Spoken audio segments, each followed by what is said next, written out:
Allez,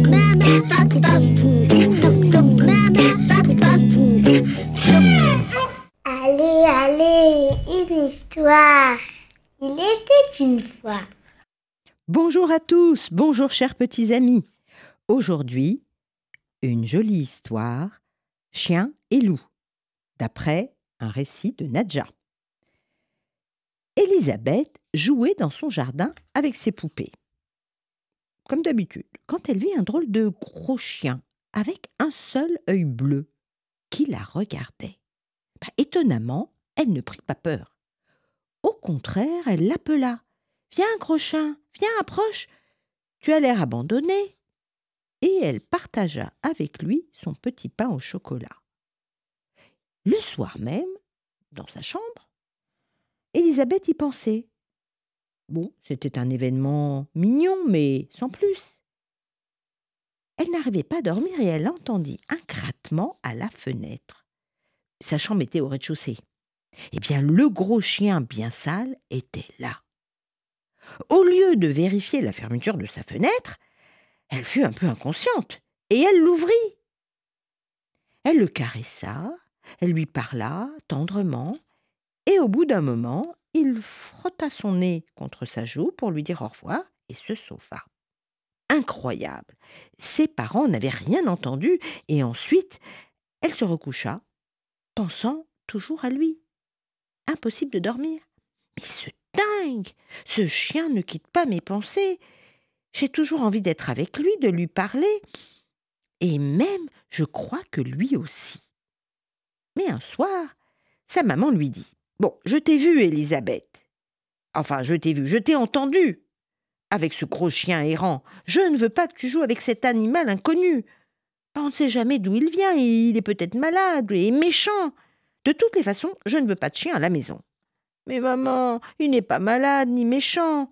Je reste juste un petit peu avec lui, puis après je me couche, c'est tout. Tu sais, je crois que je l'aime tellement. On ne peut pas le garder, allez. Pas question. Allez, maman, je t'ai dit non, c'est non. » Quand le chien à l'œil bleu revint à la fenêtre selon son habitude, Elisabeth était bien triste. Elle ne pouvait même pas parler. Et elle finit par lui dire « Tu sais, mon gros chien, je n'ai plus le droit de te voir. » Et elle se mit à sangloter. « Maman ne veut pas. » Le chien la regarda longuement, puis il fit demi-tour et disparut dans la nuit. Elle était triste, la petite Elisabeth, et pour la distraire, sa maman essayait n'importe quoi. Elle l'emmena même un jour en pique-nique dans les bois. « Mais arrête de bouder. Allez, prends ce panier et va cueillir des fraises de bois. Il y en a beaucoup, mais ne t'éloigne pas. Hein. » « D'accord. Il y en a tellement. Oh là là, elles sont bonnes. » Le panier se remplit très vite. Mais tout à coup, elle se dit qu'il fallait retrouver sa maman. Mais par où? Je suis perdue. Par là peut-être, mais non. Et elle se trompa de chemin. Elle se mit à crier de plus en plus fort. « Je suis là! Il y a quelqu'un! Je suis là, maman !» La peur commença à l'étouffer. Alors, elle se mit à paniquer au moindre bruit, puis elle se mit à courir dans n'importe quel sens. Mais les craquements étaient de plus en plus forts derrière elle, et son cœur battait car elle se sentait poursuivie. Et puis même à un moment, elle tomba. Elle regardait ses genoux ensanglantés, et quand elle hurla « Au secours, non, non !» elle vit un monstre s'approcher d'elle. « Non, au secours !» Mais c'était le chien à l'œil bleu, qui, avec son bon flair, l'avait retrouvée, sentant le danger pour sa petite protégée. « Oh, mon gros chien, tu vas me ramener à la maison. Mais il est tard et je suis si fatiguée. » Alors il la guida dans un abri fait de grosses pierres. Et il se coucha près d'elle pour la réchauffer par son gros pelage. Et loin d'avoir peur de ce gros chien, elle se sentait protégée. Et quand la nuit arriva, elle s'endormit.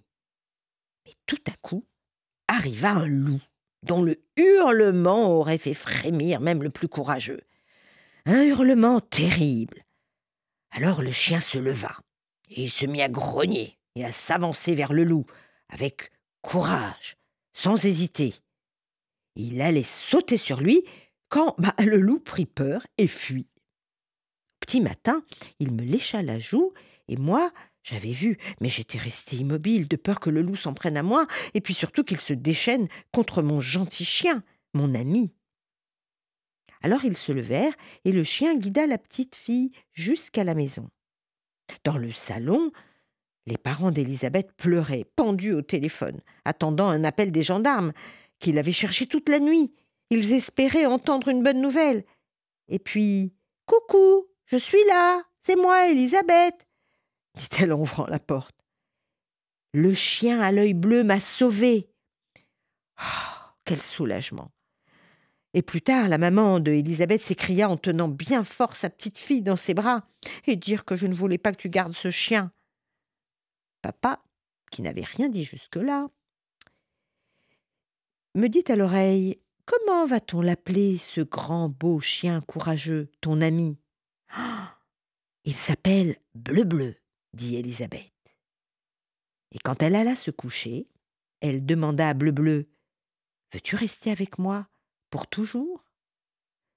Le chien s'étendit auprès de lui et posa sa tête près de la petite fille.